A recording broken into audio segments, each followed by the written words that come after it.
Bienvenidos y bienvenidas todas a la segunda parte del día 1 del primer Foro Internacional La Innovación en la Justicia.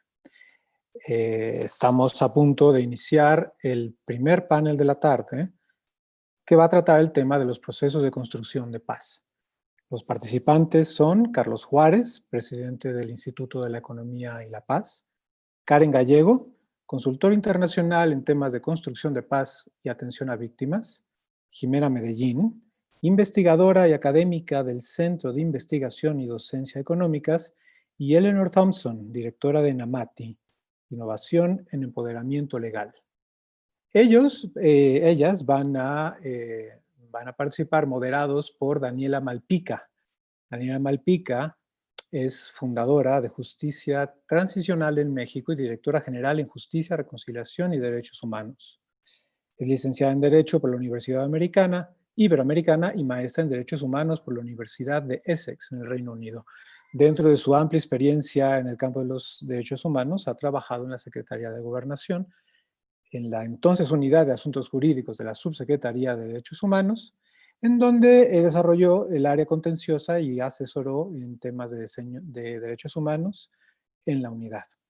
Es un gusto para mí darles la bienvenida a ellas y ellos y saludarlos a todos ustedes. Adelante. Gracias.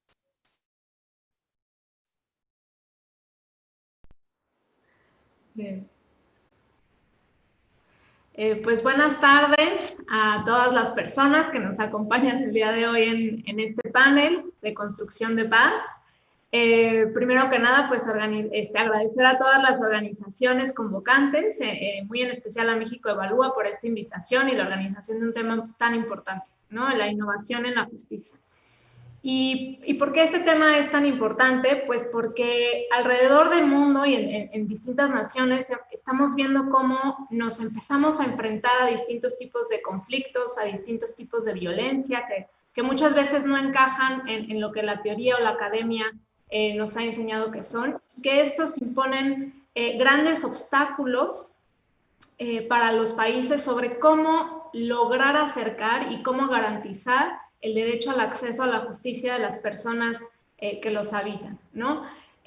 Como en escenarios tan complejos como pueden ser redes de macrocriminalidad, países con recursos económicos, técnicos y humanos extremadamente limitados, escenarios donde muchas veces los esfuerzos para crear estas políticas se encuentran extremadamente centralizadas y no se llevan a cabo de acuerdo a las realidades o a los contextos locales donde se están viviendo estas violencias. ¿Cómo es que podemos justamente innovar aprendiendo de experiencias de otros lados, ¿no? De países que viven igual y conflictos similares o igual distintos, pero que tienen algo que enseñarnos, ¿no?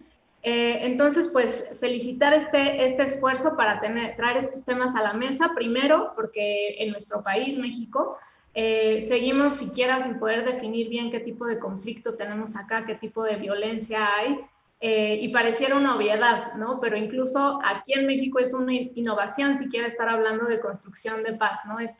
Esta idea de la construcción de paz es para países que están en guerra o en un conflicto armado interno, y que pues no necesariamente es así, ¿no?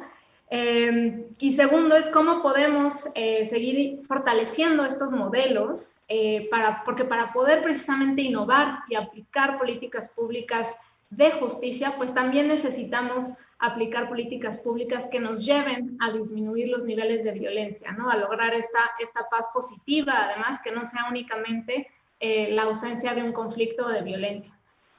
Y para ello, pues hoy contamos con un panel de expertas y un experto maravilloso que me gustaría irles presentando rápidamente. Contamos con Eleanor Thompson, directora de NAMATI, Innovación en Empoderamiento Legal, que nos acompaña desde Sierra León, que estoy segura tendrá muchas cosas que aportarnos desde su experiencia y desde su país. Contamos también con Carlos Juárez, director en México del Institute for Economics and Peace, igual con mucha experiencia en iniciativas de desarrollo, que está también muy ligado en prevenir conflicto, prevención de la violencia, reintegración de población armada, mediación y negociación. Con Karen Gallego, que es de Colombia, pero está aquí en México, Igual es un especialista en construcción de paz y atención a la violencia y quien desde sociedad civil y ahora desde la Secretaría de Gobernación pues se encuentra trabajando en México en este tema. Y finalmente, pero no menos importante, a Jimena Medellín, profesora e investigadora del Centro de Investigación y Docencias Económicas, el CIDE, que además tiene una gran experiencia en temas de derechos humanos, derecho internacional humanitario, justicia transicional y pues todo esto ligado precisamente con la construcción de paz. Entonces, para no aburrirlos, ya que no me vienen a escuchar a mí, me gustaría cederle la palabra primero a Eleanor Thompson. Y pues adelante, Eleanor.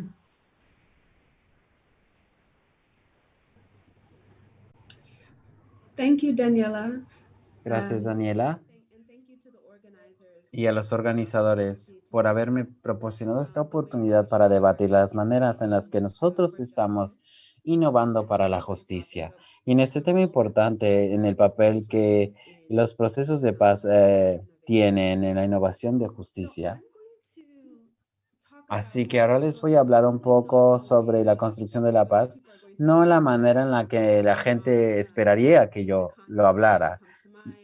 En el contexto más bien de, por ejemplo, de la guerra o de conflictos civiles, sino más bien en el contexto de los problemas legales usuales que salen para la mayoría de los habitantes de Sierra Leona en áreas rurales. La mayoría, de hecho, vive en áreas rurales. Y es importante empezar entendiendo el contexto de mi país. Uno de nuestros más grandes activos es la tierra.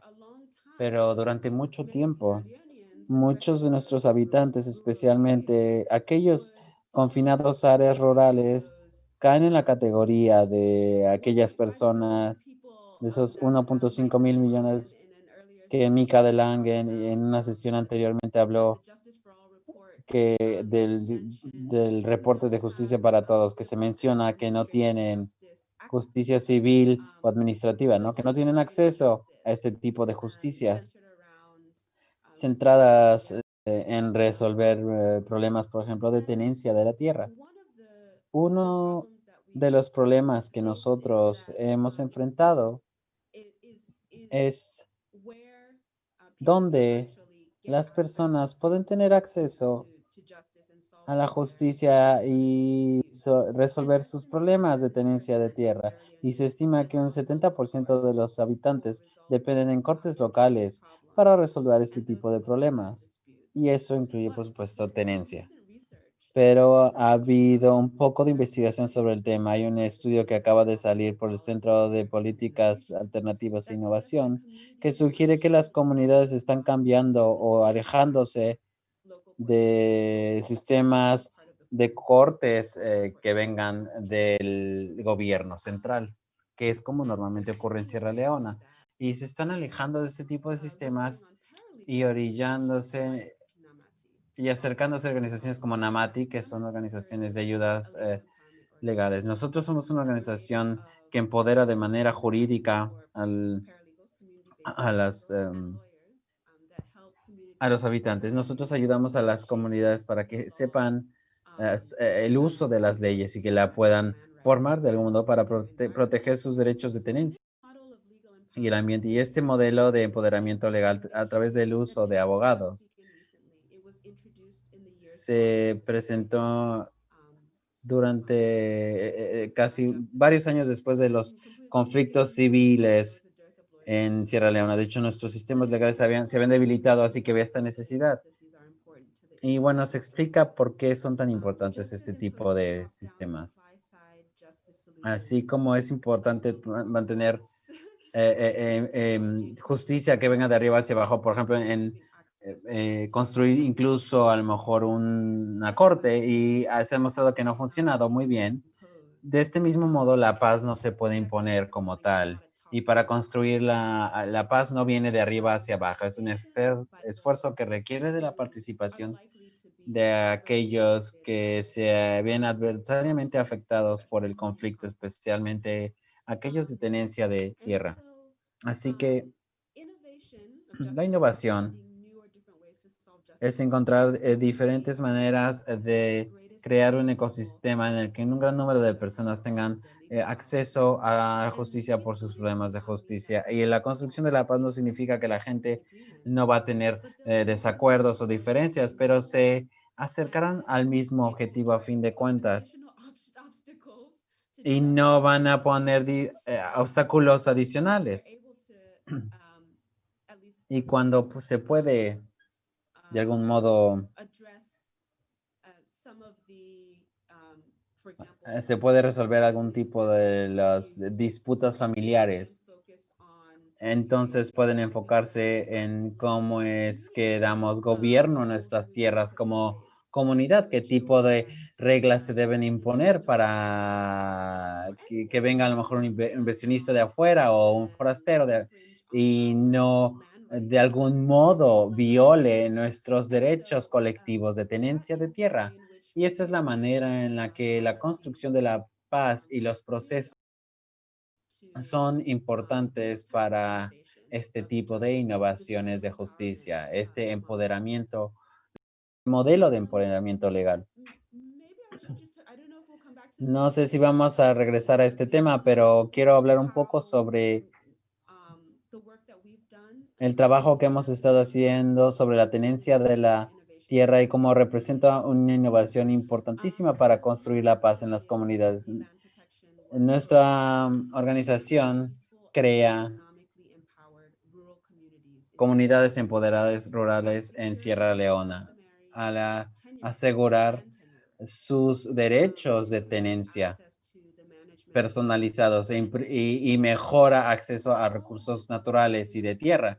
Esto dentro del marco de trabajo de una política de tenencia de tierra muy progresiva. Esto sucede porque las políticas creadas por el gobierno central permitían que estos procesos de los que voy a hablar, que cada uno de ellos tiene un componente de construcción de paz incluido, y esto es importante para traer justicia, justicia relacionada con la tierra y reformas para la tenencia de tierra también, de propiedades. Y uno de los aspectos de este proceso es establecer las reglas para involucramiento, evaluación de la tierra, establecer gobernación local o gobernanza local y validar la tierra. Estos son los componentes principales que hacemos con respecto a la protección de la tenencia de tierra. Y en lugar de construir más infraestructura en áreas rurales para personas que quieren resolver sus problemas, este modelo ataca los métodos, las estructuras comunitarias no tradicionales y no basadas en tecnología para que, por ejemplo, los auxiliares legales puedan tener acceso a esto, los pasantes. Además, la construcción de la paz está tan entrelazada en nuestra comunidad que no es un resultado, sino parte de nuestro acercamiento. Al final, nuestro acercamiento con cualquiera de las comunidades en las que estamos implementando este tipo de trabajo, Namati y las comunidades establecen la manera en la que se involucran. Las comunidades se empoderan a sí mismas, se ven como el centro del proceso y ellos, a su vez, y la manera en la que nos involucramos o los acuerdos que tomamos y convenios es cómo nos involucraremos, cómo trabajaremos y resuelven las disputas o conflictos. Es una manera de establecer la paz durante todo el proyecto. Hace que la gente no se enfoque en sus diferencias, sino que ven las cosas en más grande, es decir, la protección colectiva de la tierra y los recursos naturales. La segunda parte del proceso es la visión de la tierra y la evaluación. Y esta parte está diseñada para dar más conciencia a la gente sobre el valor de su tierra y de sus recursos naturales. Nosotros nos dimos cuenta mientras trabajamos con estas comunidades que había comunidades que estaban en conflicto, después se unían a conformar una visión y evaluación de sus recursos naturales. Teníamos dos comunidades que estaban juntas. Disculpa, tenemos un solo minuto.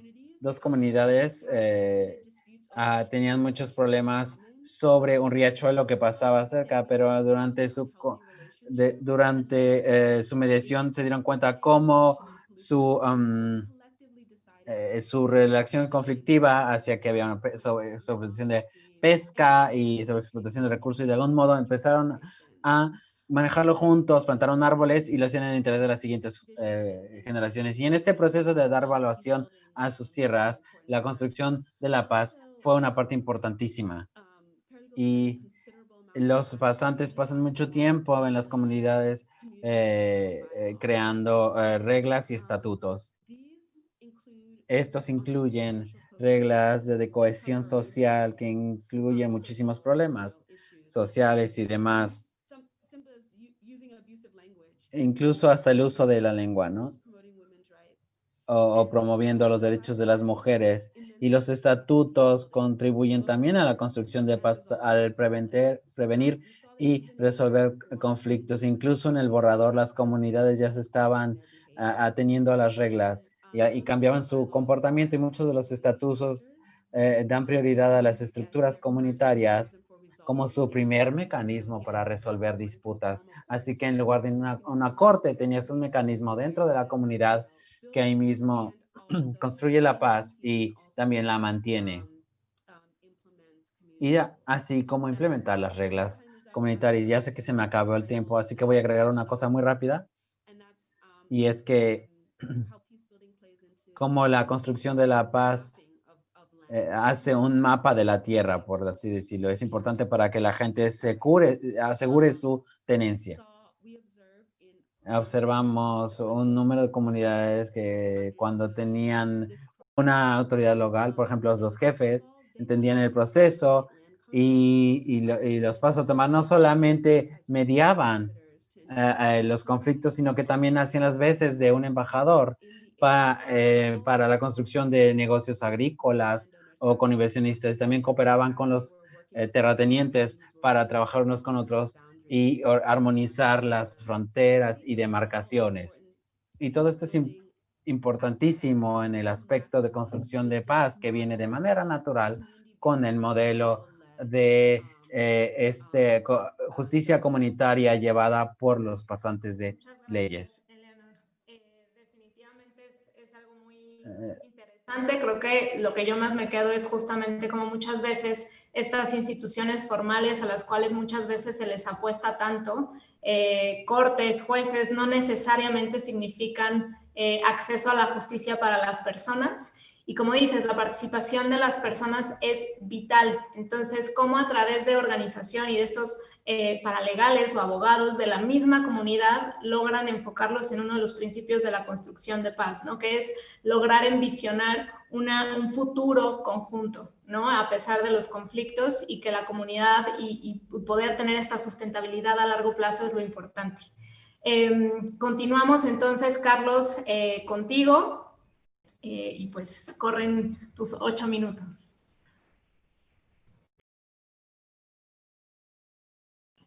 Gracias. Muchas gracias por la invitación. Qué gusto estar en este panel con ustedes. Y pues bueno, comenzamos, ¿no? Yo represento al Instituto para la Economía y la Paz en México y les platico que en este instituto estamos dedicados globalmente a medir la paz. Este concepto tan subjetivo, tan abstracto, que pocas veces se define, pocas veces se mide, aunque se hable todo el tiempo de fenómenos como paz y violencia. Entonces, hacemos desde hace 15 años el Global Peace Index, esta medida global, este ranking de países con 23 indicadores. Y desde hace 7 años que llegamos a México, bueno, yo ya estaba en México hace 7 años, pero que llegó el Instituto a México, desde hace 7 años desarrollamos este Índice de Paz México.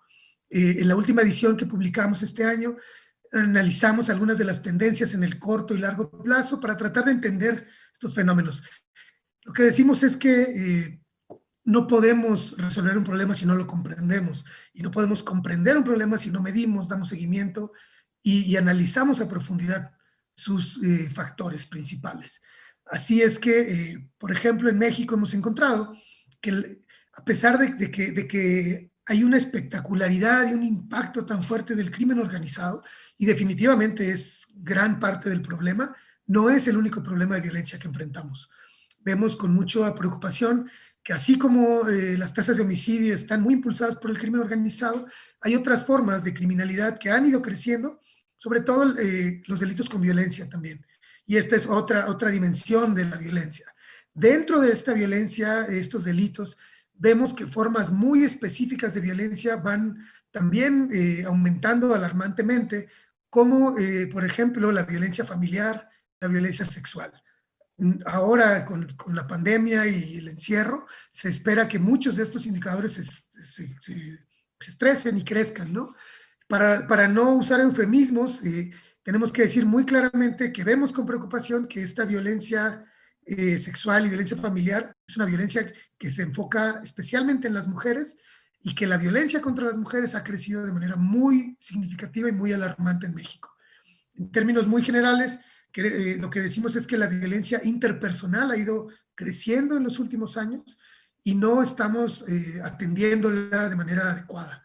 Esta violencia interpersonal y esta violencia contra la mujer especialmente, que tiene raíces culturales, raíces estructurales, mediáticas, y que a veces tratamos de sobresimplificar englobándola en la misma violencia. Nosotros lo primero que decimos es hay distintas dimensiones de violencia que hay que atender.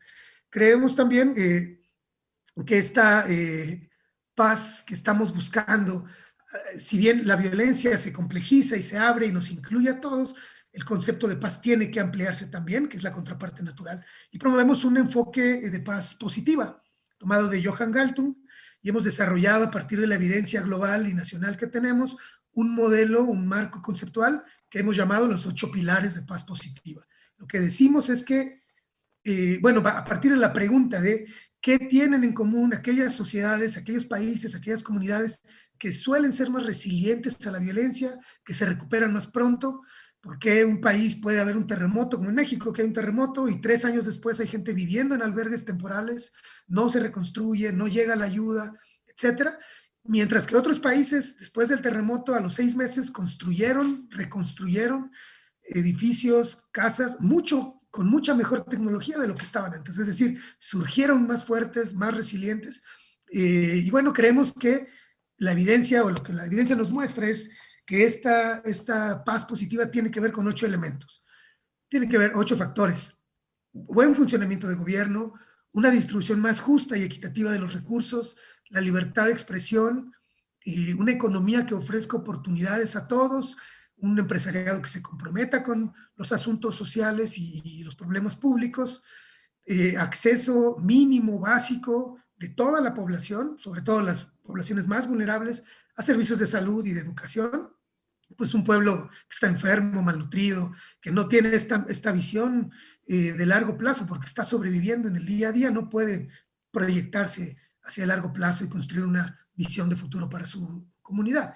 También los derechos humanos son fundamentales, reducir la corrupción y elevar los estándares éticos que nos urge de población, gobierno, empresarios. Y finalmente, el tejido social, la forma en que los ciudadanos y ciudadanas interactuamos, nos organizamos, confiamos, tejemos redes y resolvemos nuestros asuntos o tratamos nuestros problemas. Estos 8 elementos que no son bastante intuitivos, ya lo sabíamos, ¿no? Pero lo que decimos es que hay que mirarlos desde un enfoque sistémico, en el que cada uno de estos factores está interconectado, se retroalimenta mutuamente y están permanentemente ciclados.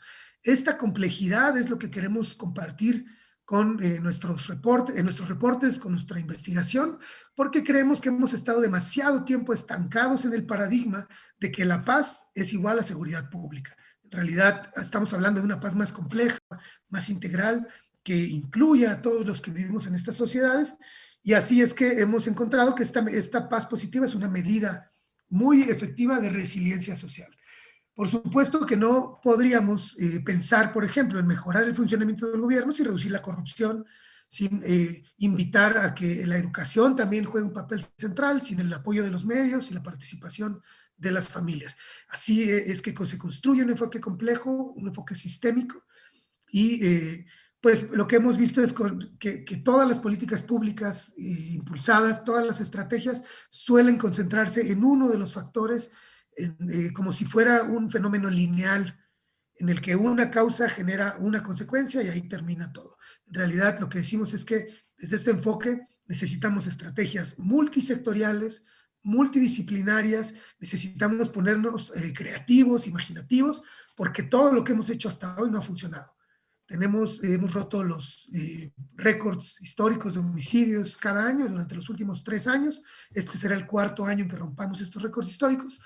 Y todo este dolor, este sufrimiento de las familias, porque aunque trabajamos con cifras, debemos reconocer que cada desaparecido, cada persona asesinada implica la fractura de nuestro tejido social, la fractura de nuestros acuerdos sociales y de los contratos sociales. Y mientras no podamos recuperar esta confianza entre ciudadanos y autoridades, y entre ciudadanos y ciudadanos, no podremos desarrollar todas estas iniciativas que hemos estado promoviendo. Quiero parar aquí y voy a complementar un poco estas ideas en mi siguiente intervención. Muchas gracias. Perfecto. Ya te iba a decir que ya te tocaba de todos modos, entonces lo hiciste perfecto. Pues sí, creo que yo de lo que más me quedo ahorita es justamente esta visión de cómo tenemos que pensar las violencias de una manera holística, ¿no? Y las soluciones de una manera holística, que no sea nada más la violencia donde la estamos viendo, ¿no? Cómo todo teje, ¿no? Y le diste en el mero talón de Aquiles, iba a decir mi mero mole, pero igual eso es algo muy mexicano, le diste en el talón de Aquiles, creo, de muchas de nuestras sociedades, ¿no? Donde hay instituciones débiles, donde no hay oportunidades de desarrollo, donde no hay educación, están totalmente cooptadas por la corrupción, etcétera, ¿no? Entonces, pues muchas gracias, Carlos, y continuamos contigo, Karen. Gracias, Daniela. Gracias a México Evalúa por la invitación. Bueno, y a todas las organizaciones participantes. Permítanme, les voy a compartir un momento mi pantalla. ¿Me están viendo? ¿La presentación? Ok. Bueno, como decía Daniela, al inicio soy colombiana, llevo varios años acá en la Ciudad de México, pero hoy quiero contarles un poco de una experiencia que tuve la oportunidad de compartir en Bogotá, y es el proyecto de atención a población desmovilizada en Bogotá que coordinamos a través de la Secretaría de Gobierno de Bogotá. Muy rápidamente contarles que, bueno, el contexto colombiano creo que no tengo que explicarlo mucho, ya en las noticias hay mucho de esto, pero sí quiero decirles que más o menos para el año 2013 se incrementó muchísimo la presencia de población desmovilizada en Bogotá. Población desmovilizada, es decir, personas que vienen de estar en un grupo armado organizado, como las FARC, como el ELN. Entonces, llegaron a ocupar barrios y zonas periféricas de la ciudad. Entonces, bueno, la Secretaría decidió entrar a intervenir en esto porque se están generando muchos conflictos, especialmente porque, como ya lo sabemos, hay muchos estereotipos para las personas que se ven obligadas a estar en medio de la guerra. Entonces, bueno, ya saben, ¿no? Que los robos, que la inseguridad, que todo creció gracias a la presencia de desmovilizados. Entonces, por eso surgió este proyecto. Muy rápidamente decirles que la reintegración es una oferta que tiene el gobierno colombiano, más o menos de 6 años y medio, a través de la gestión que realiza la Agencia de Reintegración Nacional, y ofrece a las personas desmovilizadas de grupos armados organizados al margen de la ley, como ya lo decía, que no han cometido delitos de lesa humanidad y que quieren reintegrarse a la vida social y económica, le ofrece como algunas posibilidades para que pueda volver a su vida en comunidad. La reintegración busca desarrollar habilidades y competencias ciudadanas entre las personas desmovilizadas y sus entornos, y al mismo tiempo se propone propiciar espacios para la convivencia y acciones de reconciliación y fomentar la corresponsabilidad de los sectores externos. Esto es muy rápido, la ruta de reintegración, no voy a ser muy específica por el tiempo, pero lo que quiero decirles es que, bueno, es un proyecto súper completo.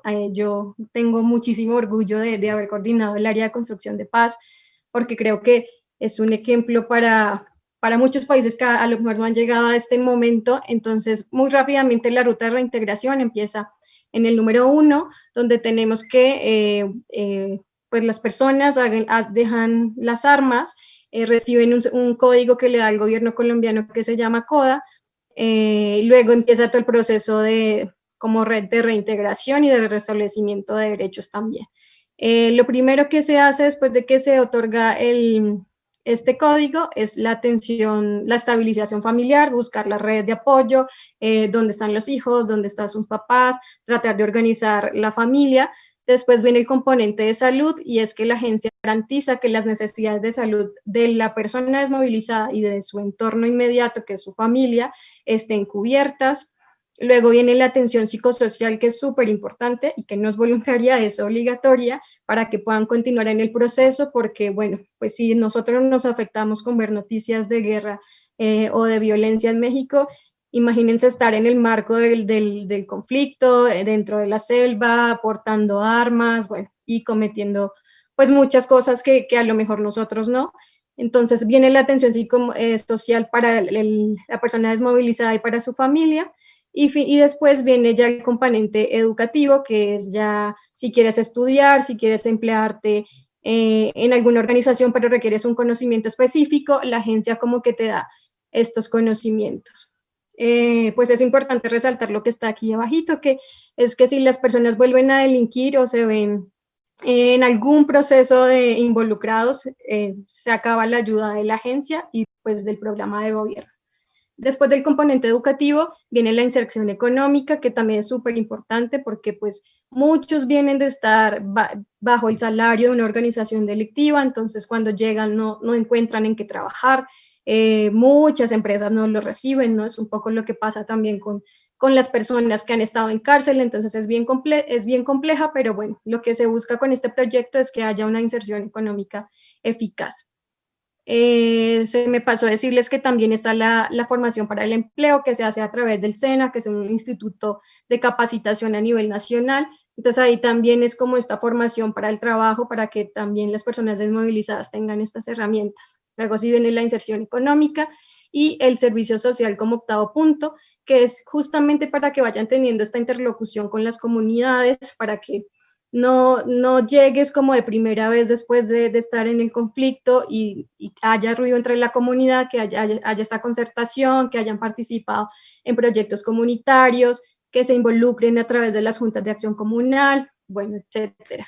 Y después viene la asistencia jurídica, que ya es como el último punto de la ruta y justamente es como para dejar este sesgo que tenemos como de desmovilizado, vienes de asesinar, vienes de estar en el marco de un conflicto súper fuerte, y que ya viviendo todo este proceso, pues tengas como facilidades para la incorporación real y también el acompañamiento jurídico. Después de la ruta, les voy a contar como muy rápido lo que hicimos en el programa, y es primero tener un diálogo con los directos implicados del proceso. El coordinador del programa, de hecho, era perteneciente a la guerrilla de las FARC, pero las otras partes eran de diferentes grupos, pues guerrilleros y paramilitares. Entonces había una disputa bien fuerte porque mucho de lo que yo pude vivir es que traen como los conflictos que han tenido en la guerra, los traían a la mesa de trabajo, ¿no? Entonces fue un proceso difícil, pero finalmente fue como muy, muy bonito poder tener estos conversatorios y llegar a establecer como algunos acuerdos básicos para poder trabajar el proyecto. Luego viene el diseño del proyecto, que tiene todas las etapas que ya les comentaba. Lo único novedoso que nosotros incluimos fue el enfoque de género, porque efectivamente la guerra toca de diferentes formas a las mujeres y a los hombres, de diferentes formas a los niños y a los jóvenes. Entonces, por eso incorporamos el componente de género. Luego hicimos la presentación del proyecto y como la socialización con los aliados en esto. La verdad es que las historias de vida de las personas desmovilizadas, conocer que a lo mejor no fue guerrillero porque quiso, porque quería un mejor salario, sino porque a lo mejor era la mejor oportunidad que tenía en su comunidad, o era ser guerrillero o ser militar, y ser guerrillero te da mejor salario. Todo esto lo hicimos como a través de conversatorios donde quienes lideraban justamente eran los desmovilizados y las desmovilizadas, y logramos tener como interlocución con el sector empresarial, con el sector privado, con la OIM, que finalmente siguieron como financiando el proyecto y están como muy, muy motivados con estas historias de vida. Y en la implementación, ya les voy a contar un poquitito más adelante, pero básicamente quería decirles que para la ruta de implementación de este proyecto es súper importante el proyecto de vida que tienen las personas desmovilizadas, ¿no? No es que vamos a ofrecerle lo que yo digo, gobierno, y tienes que hacerlo así, y este es el ABC, sino que la importancia de esta ruta de reintegración es que sí, mira qué quieres hacer, quieres estudiar, cómo está tu familia, cuál es tu necesidad inmediata, tienes vivienda, no tienes vivienda, todo para que no vuelvan a delinquir, para que sientan que hay oportunidades realmente, pues de nuevo en la sociedad. Estas son las dimensiones de la reintegración. Ya les decía también un poquito anteriormente, pero este es como el énfasis que hacemos en el proyecto. Entonces es el componente personal, la dimensión productiva, la familiar, la de hábitat, que tiene que ver con si tienes vivienda, en qué condiciones está, la dimensión de salud, la dimensión educativa, la dimensión de ciudadanía y finalmente la dimensión de seguridad. Y la dimensión de seguridad es importante decirlo. Gracias, Daniela. Porque cuando sales de un grupo al margen de la ley, no es que sales y ya tienes tu vida asegurada, sino que te siguen buscando los grupos, ¿no? Si no te buscan a ti, buscan a tu familia, entonces es súper importante este componente de seguridad. Y muy rápido, en medio minuto, quiero decirles mis aprendizajes personales. Este proyecto, por supuesto, tiene todo el informe de monitoreo y evaluación, pero creo que esto, desde mi punto de vista, aporta muchísimo en la construcción de paz. Lo primero es que la revisión del contexto es súper importante. Como les decía, saber qué los llevó a estar en un grupo al margen de la ley hace la diferencia. Segundo, el componente de género es fundamental en todos los procesos de construcción de paz. Tercero, el trabajo con niños, niñas y adolescentes, no solo en la prevención, sino también en la atención. Y lo que nosotros hacíamos es llevar a estas personas desmovilizadas a los colegios y a través de unos conversatorios, ellos contar su experiencia y contar su historia, y tenemos muy buenos resultados con esto. El cuarto, trabajo articulado con gobierno y sociedad. Esto es indispensable, no es gobierno dando el ABC de cómo hacer las políticas, sino tocando campo, mirando el contexto y participando con los actores locales. Y finalmente, creo que la reconciliación es la clave para construir paz estable y duradera. Muchas gracias. Muchas gracias a ti, Karen. Qué interesante, sin duda, un proceso que por lo menos acá en México todavía nos falta, ¿no? Definamos o no definamos, pero es justo, ¿no? No sé, pensando en niños soldados, igual y en Sierra Leone, acá tenemos niños sicarios que seguimos viéndolos sin una visión de reintegración o de reinserción, ¿no? Y que son partes fundamentales de poder lograr una sociedad reconciliada y disminuir las violencias, ¿no? Y qué padre proyecto, porque justo envisiona igual ya de manera muy concreta de lo que nos hablaba Carlos, ¿no? De ver lo macro en lo micro, de darles salud, asegurarles educación, ayuda psicoemocional, tratar de satisfacer estas necesidades y no ver únicamente el tema de la violencia, ¿no? Y tratar de atender las causas de raíz que originan estos conflictos. Entonces, pues muchas gracias, y Jimena, pasamos ahora contigo. Muchas gracias, Daniela. Muchas gracias, igual que quienes me precedieron. Muchas gracias a las personas que convocaron este foro, en particular a México Evalúa por la invitación. La verdad es que me cayó como anillo al dedo hablar al final del panel, porque creo que puedo como recuperar mucho de lo que han dicho quienes me acompañan en este espacio, para tratar de contextualizar un poco más el tema sobre el que yo voy a hablar, que son como tal vez procesos más tradicionales de justicia en periodos de procesos de construcción de paz, que probablemente son las reflexiones que nos estamos haciendo, o parte de las preguntas que nos estamos haciendo ahorita en México, ¿no? Y pues entender que en México sí estamos viviendo un proceso de violencia exacerbada en muchísimas dimensiones, como ya decía Carlos. Por supuesto que la violencia que llamamos de sistema o la violencia de macrocriminalidad o más estructural que hemos enfrentado durante los últimos años es algo que pues ha marcado y ha transformado en gran medida a la sociedad mexicana, y algo que hay, o alrededor del cual hay una reivindicación constante de la importancia de desarrollar procesos de justicia para esclarecer los hechos y para determinar responsabilidades, lo cual nos lleva a pensar otra vez en una visión más tradicional de justicia. O por lo menos de justicia penal, ¿no? Como normalmente la entendemos y como muchas veces se ha enfocado el debate. Pero algo que hicimos desde el CIDE hace ya 2 años fue un estudio preliminar sobre cómo podría desarrollarse una política pública en materia de justicia transicional para México, y eso nos llevó a cuestionarnos muchos de estos temas como más o de estas como presunciones o de estas bases que muchas veces afirmamos o de las creencias de las que muchas veces partimos para discutir temas de justicia. Y más bien pensar en cómo la justicia deberíamos o en qué medida deberíamos de llevar a pensar de forma más innovadora en la justicia para confrontar sobre todo otra vez una situación de violencia exacerbada como la que hemos vivido en los últimos años. No voy a ahondar completamente en el informe, porque es un informe muy largo en el que participamos un grupo amplio de profesoras y profesores. Sin embargo, sí quiero recuperar algunos puntos centrales de ese informe, y nuevamente para esto me sirven muchísimo las intervenciones que me precedieron.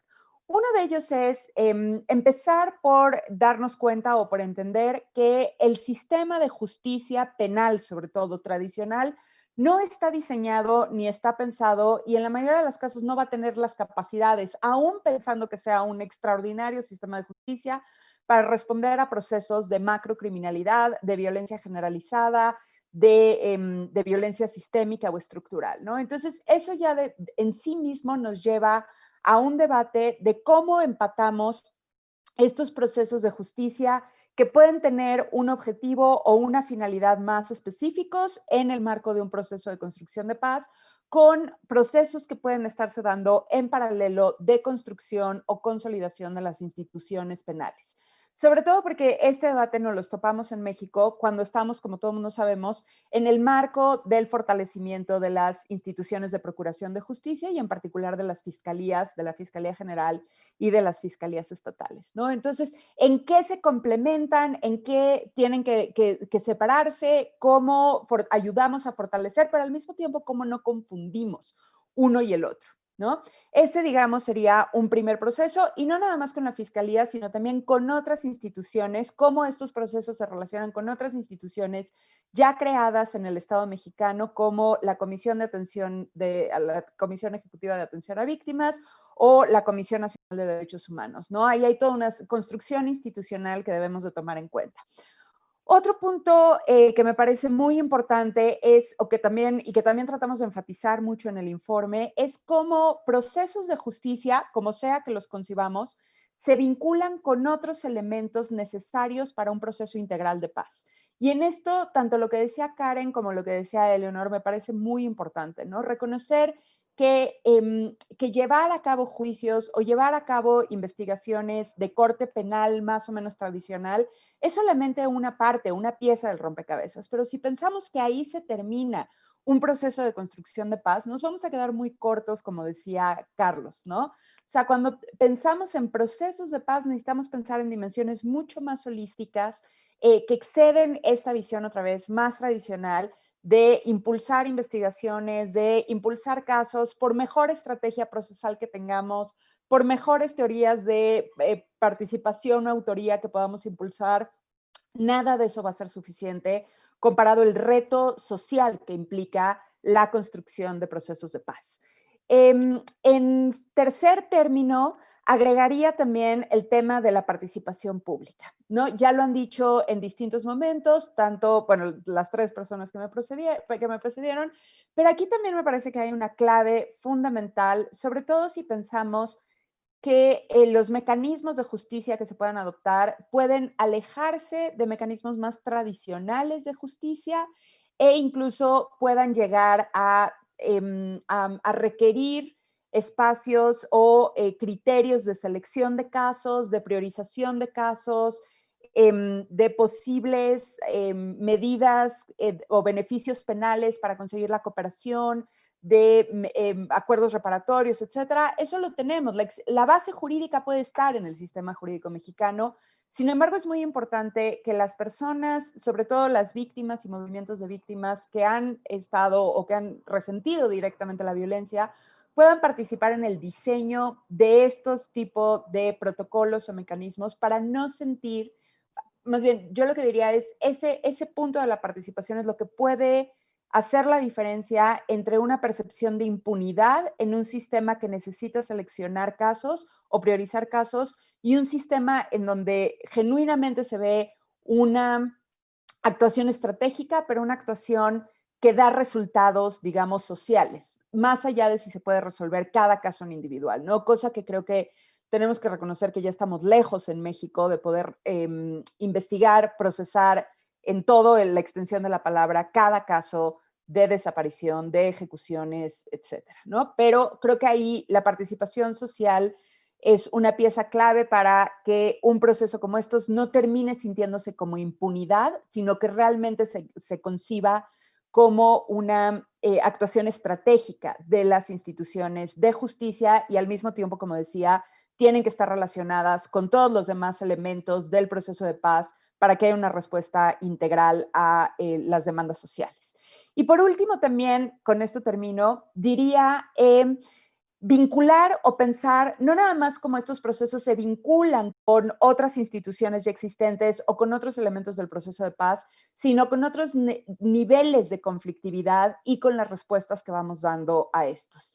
Y aquí, para eso, sí, regreso directamente a la intervención de Eleonor, porque me parece fundamental entender que la macrocriminalidad o la criminalidad de sistema que estamos viviendo hoy en México es parte de un proceso de deterioro en donde también ya hablaba Carlos, ¿no? La exacerbación de la violencia interpersonal, de la violencia de género, y por lo tanto cualquier cosa que podamos atacar o que podamos enfrentar de estos procesos, nuevamente macrocriminales o de sistema, quedará un poco vacía y será muy endeble si no logramos conectarla con todos los otros procesos de violencia que en cierta forma originan y al mismo tiempo se alimentan de este otro proceso de macrocriminalidad.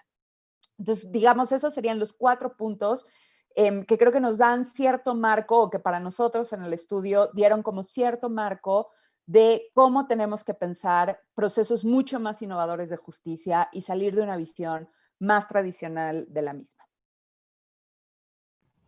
Muchas gracias, Jimena, y también muy puntual con tu cronómetro. Lo logramos.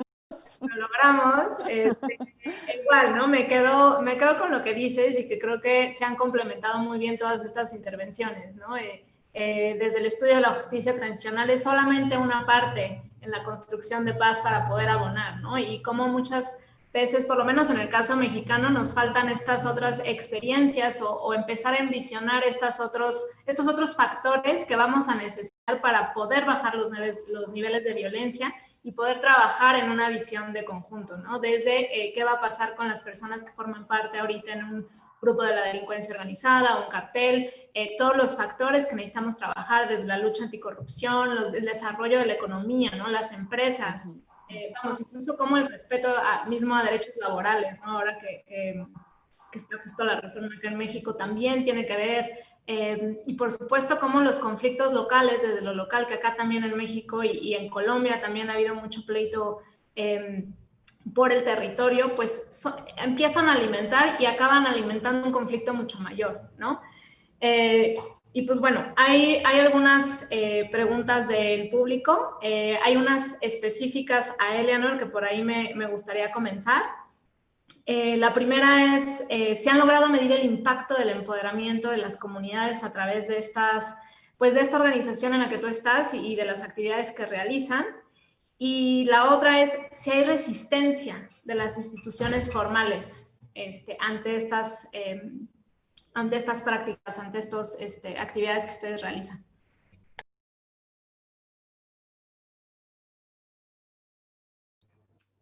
Thank you for the questions. Muchas gracias por las preguntas. Bien, voy a empezar con la segunda pregunta. Sí, absolutamente que sí hay resistencia de parte de las instituciones formales, porque en cualquier momento, bueno, las tierras es un tema muy sensible en cualquier parte del mundo, y en cualquier momento en que uno participa en un proceso y empodera a la gente para poder hablar de varias cosas, ven un beneficio de la ausencia de paz. Encuentran un beneficio o de la existencia de conflicto. Sí se va a topar uno con resistencia. Y vemos que tanto en la forma de autoridades tradicionales, a veces tenemos leyes muy antiguas en Sierra Leone que gobiernan la adquisición de tierras en zonas rurales.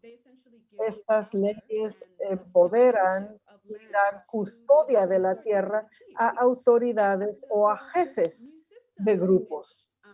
Y este nuevo sistema en el que las personas, en primer lugar, conocen ya sus derechos de tierras y pueden aseverar que lo saben y sentir sus derechos, les parece un desafío o un reto para las autoridades tradicionales, aunque pues son simplemente las personas aseverando cuáles son sus derechos. Hay tensión allí, y hay oposición, pero al final de cuentas, como expliqué antes, cuando las autoridades tradicionales entienden el proceso y cómo les beneficia a ellos mismos y cómo las comunidades informadas y facultadas pueden tomar sus propias decisiones en torno a sus tierras, beneficia a todos, incluyéndoles a ellos como los jefes. En términos de evaluar el impacto, sí lo hacemos. Otra cosa grandiosa de este modelo de los asistentes legales comunitarios, quienes directamente participan y trabajan con las comunidades en los procesos, es que constantemente recaban información. Todo lo que hacen está bien documentado, cada paso del proceso, con quienes colaboran y participan. Están también tomando datos cuantitativos y cualitativos en todo el camino. Y esa información es esencial, no solamente para evaluar el impacto y poderlo usar en los hallazgos que mencioné más hace rato acerca de qué vimos y observamos en varias comunidades en que la presencia de los jefes estaba ahí, o trabajar con grupos de mujeres solamente y aumentar su participación en la creación de cláusulas.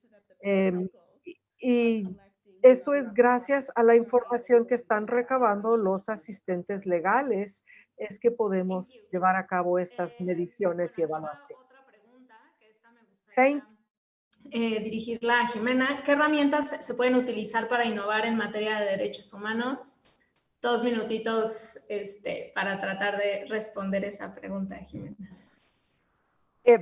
Bueno, es como un seminario entero, ¿no? Entonces no voy a abarcarla en 2 minutos, ciertamente. Creo que sí, una de las cosas que tenemos que identificar primero son los contextos en donde estamos haciendo la innovación, ¿no? No es lo mismo, otra vez, como decíamos, hacer innovación en situaciones de alto nivel de conflictividad, de conflictos locales, de conflictos, y eso tal vez nos falta mucho porque creemos que hay como una regla para solucionar conflictos y que todo pasa por el litigio, y mucho mejor en México si es el litigio ante la Suprema Corte, ¿no? Ahí, o ante el sistema interamericano, todavía mejor. Pero en realidad creo que hay como mucho más que voltear a ver de todas las distintas formas de construcción, de solución de conflictos que puede haber y de cómo enfrentar los problemas que surgen en materia de derechos humanos. Yo siempre digo, la solución más rápida y más integral será la mejor, aunque no tengamos una gran decisión de una corte, ¿no? Y en ese tema también de innovación, nada más me gustaría agregar 2 cosas en particular. Uno es cómo cuando estamos pensando de forma innovadora los conflictos en derechos humanos, en términos más generales, o de responsabilidades en términos más acotados, digamos, hay que pensar muy bien cuando ya estamos actuando en sociedades con altos niveles de conflictividad, cómo se aborda el tema de reparaciones, incluidas reparaciones sobre todo colectivas, procesos de reinserción como los que ya hablaba Karen, o procesos de restitución de tierras o propiedades como los que hablaba Eleonor, porque esos son momentos particularmente críticos dentro de los procesos de paz que muchas veces pueden volver a provocar o ser una oportunidad para la generación de nuevos conflictos, ¿no? Y ahí creo que estas experiencias de diálogo colectivo en donde la reparación no se determina como una orden judicial gestada desde una oficina, gestada desde fuera o de manera ajena a las partes del conflicto, sino que realmente se da una puerta de entrada para que las propias personas o las propias comunidades que están directamente involucradas en los procesos de reparación sean quienes conciban y quienes a través del diálogo tomen decisiones sobre la reparación. Creo que es una forma fantástica que tendríamos que buscar mucho más con una visión innovadora de procesos de justicia en México, ¿no? Hay experiencias, no todas las que decía Eleanor, pero esto pueden ser experiencias desde procesos penales muy clásicos, en donde, otra vez, lo que han hecho en algunos países es que la parte de la reparación propiamente, el juez suspende, digamos, un poco el proceso, delega a actores sociales para que puedan hacer procesos de mediación, para llegar a un acuerdo reparatorio que después únicamente es avalado por el juez, pero entonces la reparación ya no es una orden de arriba hacia abajo, sino otra vez una opción construida por las partes, que creo que es bien interesante explorar. Y la última cosa que agregaría, solamente ya para terminar la intervención, es recuperando también a Johan Galtung, que yo creo que difícilmente se puede hablar de procesos de paz sin hablar de Johan Galtung, algo que probablemente, algo que comentó hace muchos años, que me dijo hace muchos años y que se ha vuelto como uno de los fantasmas más importantes que tengo cada vez que pienso en temas de justicia, es ser muy cuidadosas o cuidadosos cuando hablamos de justicia, sobre todo en términos de justicia penal. Lo que decía Galtung es, normalmente en procesos de altos niveles de violencia, el problema es cómo se han gestado las relaciones y cómo han operado las relaciones. Los procesos de justicia penal tradicionales tienden a generar como una narrativa en piedra, ¿no? De quiénes son los buenos, quiénes son los malos, quiénes son los culpables, quiénes son los inocentes, y eso muy difícilmente captura procesos sociales con muchísima más profundidad, con muchísimas más dimensiones y con muchísima más conflictividad muchas veces, ¿no? Entonces, creo que esa advertencia de decir hay que enfocarnos más en ver cómo la justicia se enfoca a las relaciones, a reconstruir relaciones sociales y mucho menos o no únicamente a determinar inocencias y culpabilidades en un sentido tradicional de la palabra. Creo que es otra de las cosas muy importantes de mantener o de tener presentes cuando estamos ideando y pensando en nuevos mecanismos para proteger derechos humanos y para determinar responsabilidades y las eventuales formas de reparación que corresponden. Ok, muchas gracias, Jimena, por tratar de dar una respuesta a tan difícil pregunta. Karen, de verdad, 2 minutos porque tenemos hasta las 16:35 y todavía quiero aventarle una pregunta a Carlos. Pero aquí, existe una propuesta de reinserción social planteada en la Ley Nacional de Ejecución Penal. Su cumplimiento ha sido muy difícil, en parte porque las autoridades no se articulan para dar cumplimiento a todos los ejes. En este sentido, ¿cuál fue el proceso de articulación interinstitucional que siguieron en Colombia para lograr este tipo de reinserción o reintegración integral? Gracias, Daniela. ¿Cuál fue el proceso? Mucho diálogo, mucha cooperación, muchas sentadas a la mesa a poner sobre la mesa todos los temas que tenían que tenerse en común, pero sí quiero decir que no es un proceso de 2 días, no es un proceso corto, sino es un proceso súper complejo, además porque tiene que ver con autoridades policiales, ¿no? Autoridades fiscales, autoridades educativas, autoridades empresariales, sociales, o sea, sí tiene que ser un abanico supremamente amplio. Creo que eso, decir que fue sentándose, poniendo las cartas sobre la mesa con todas las entidades, pero sobre todo poniendo sobre el eje la importancia de que este programa no, a lo mejor no está centrado en las víctimas, pero vale la pena mirar el otro lado, ¿no? Que a veces en la construcción de paz nos quedamos solo con una parte y aquí estamos viendo el lado de los victimarios, que también es importante, que también tiene que ver con un contexto, que también responde a unas necesidades que a lo mejor el Estado no brindó, ¿no? Y que responde también a unas problemáticas estructurales que tenía en ese entonces y sigue teniendo Colombia, pues, de violencia, de corrupción, de acceso a servicios básicos. Entonces sí quiero decir que el diálogo es prioritario. Segundo, tener en cuenta que debemos trabajar articuladamente víctimas y victimarios. escucharlos, darles sí, participación activa. Y tercero, que las autoridades también se capaciten y conozcan todos estos procesos, porque es muy importante hablar de construcción de paz, pero cuando todos los actores implicados conocen de qué estamos hablando, ¿no? Ya nos decía Jimena, la Comisión de Atención a Víctimas en México, ok, también que conozcan cómo se están haciendo las cosas en otros países, que conozcan otras experiencias, creo que es fundamental. Muchas gracias, Karen. Y por último, Carlos, una pregunta que tiene que ver, ¿no? ¿Cuáles son los principales retos en la implementación y articulación justo de estas políticas, tratando de crear espacios de diálogo entre sociedad civil, academia y gobierno, ¿no? Sí, bueno, pues una pregunta complicada. Dos, bueno, pensé que tenía uno, por eso me había preocupado, pero no, creo que lo primero es comprender, además de lo que ya se dijo, comprender que la construcción de la paz es un proceso, como todos los procesos toman tiempo. Además, la construcción de la paz es un proceso que mira al mismo tiempo los efectos, pero también las causas de las violencias, las raíces que generan estas violencias. Esto significa mirar a las relaciones entre individuos, entre personas, entre instituciones, entre actores y factores. Es decir, a veces el foco está más en las interacciones y entre las relaciones. Y mirar también los agravios, sobre todo agravios históricos, agravios originales de grupos, de poblaciones. Jimena ya habló algo de justicia transicional, es fundamental sanar esas heridas. También este mismo proceso de construcción de paz, decía yo, toma tiempo porque la violencia que vivimos, la crisis actual, no surgió de la noche a la mañana. Tomó décadas, quizás un siglo de descuido, de corrupción, de tolerancia social a muchas fallas, a muchos vicios, a muchas, y me refiero a vicios sociales, no como normalmente se le achaca a las adicciones, ¿no?